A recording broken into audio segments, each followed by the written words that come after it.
Welcome to another journey into the past.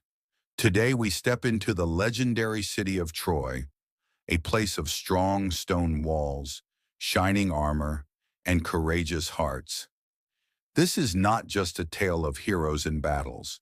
It is a story about a real city, real people, real hopes, and one of the most famous conflicts in ancient history.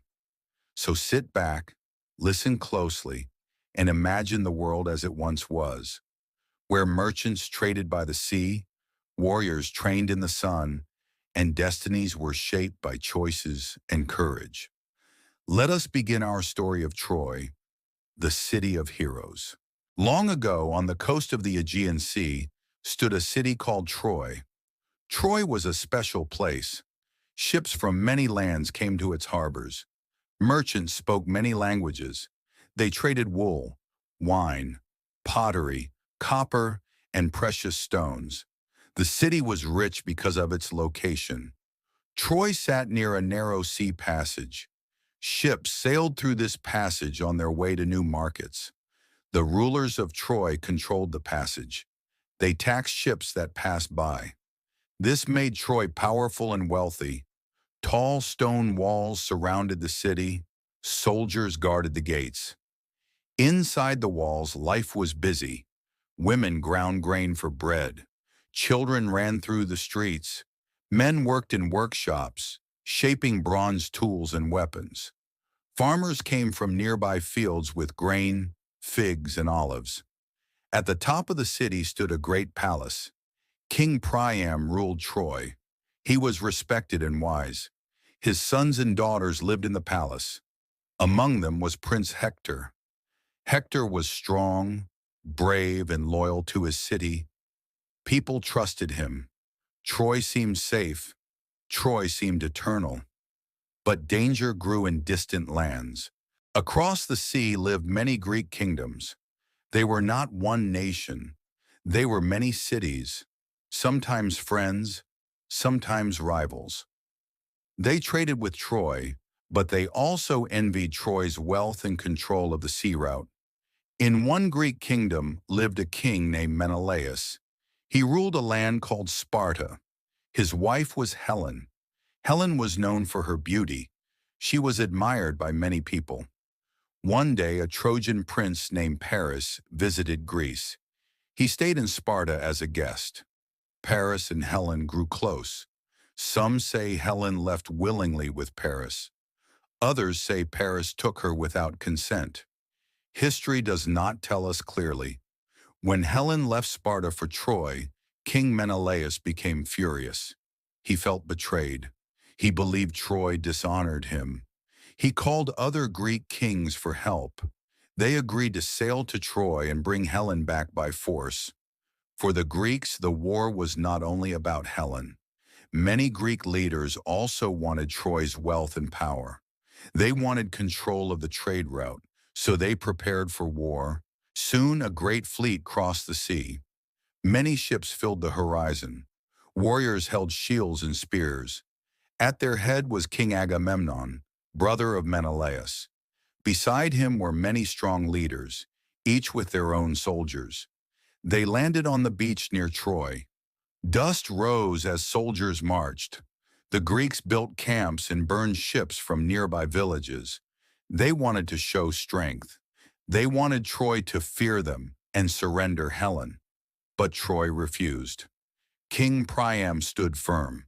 Prince Hector led the defense. Troy prepared for a long war. The war did not end in one battle. It lasted many years. Some historians say 10 years. Whether true or not, the war was long and brutal. The Greeks attacked the Trojan walls again and again. The walls were strong. Siege towers failed. Battering rams broke. Troy did not fall. Both sides suffered. Greek soldiers grew tired and homesick. Trojan families feared for their future. Fields around the city burned.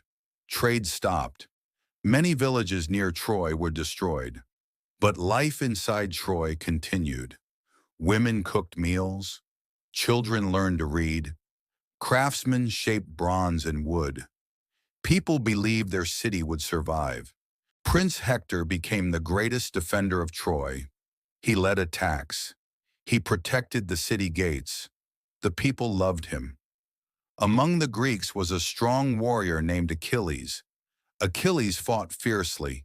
He defeated many Trojan fighters. He was feared. One day, Hector and Achilles met on the battlefield. The two leaders faced each other. Spears broke shields. Dust rose into the air. In the end, Achilles killed Hector. Troy mourned. Women cried in the palace. King Priam felt deep sorrow, but he remained strong. He still hoped Troy could survive. The Greeks were tired. They had lost many men. They could not break the walls. They needed a new idea. A Greek leader named Odysseus suggested a plan. He said, "We cannot win by force. Let us win by deception." The Greeks pretended to give up. They burned tents. They packed supplies. They rolled a giant wooden horse to the gates of Troy. Then they sailed away, but not far. Many warriors hid inside the wooden horse. Trojan scouts saw the empty beach. They saw the strange wooden horse. They believed the Greeks had left. Some Trojans warned, "This may be a trick." Others said, "It is a gift. It shows victory." At sunset, Troy opened its gates. The horse was pulled inside. That night, Troy celebrated. Music played, wine flowed. People cheered for peace. They believed the war was over. But when the city slept, Greek warriors climbed out of the horse. They opened the gates for the Greek army, which had sailed back quietly in the dark. Greek soldiers rushed in. Fires burned. Streets filled with shouting. Troy fell. King Priam died defending his palace. Helen was taken back to the Greek ships. By sunrise, Troy was no more. The great walls were broken. Smoke covered the sky. A city once rich and proud became ruins. Troy disappeared, but its story lived on. Travelers spoke of its strength and beauty. Poets told tales of brave warriors and tragic loss. Later generations searched for Troy. Many believed it was only a legend. But in the 19th century, archaeologists found ruins in modern-day Turkey. They discovered walls, houses, weapons, and pottery.